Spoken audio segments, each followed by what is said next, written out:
আসসালামু আলাইকুম। আমি বাংলাদেশের বিভিন্ন জায়গায় যত চর অঞ্চল আছে, অল ইব্রিদি যে চর অঞ্চল আছে, আজকে এমন এক চর এলাকায় আছি। আবার না বললে নাই, এখানে নদী পানি বাড়তেছে, জোয়ারের পানি বাড়তেছে। আবার ঝড় তেমন যখন বৃষ্টি হবে তখন ভারত পানি আটক করতে না পেয়ে ভারত পানি ছাড়ি দেবে।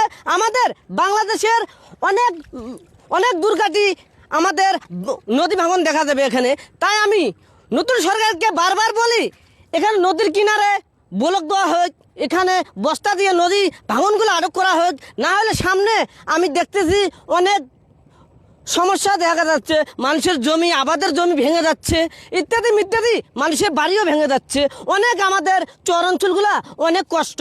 আসলে আমার চর অঞ্চলগুলা কেউ দেখে না, কেউ খোঁজখবরও নেয় না, কেউ টেলিভিশন এসি রুমে বসে টেলিফোনে ফোন দিয়ে খোঁজখবর নেয়। তাই কি হয়, সরাসরি যদি খোঁজখবর না নেওয়া হয়, আমি আশা করি আমার চর অঞ্চল এগিয়ে যাবে না।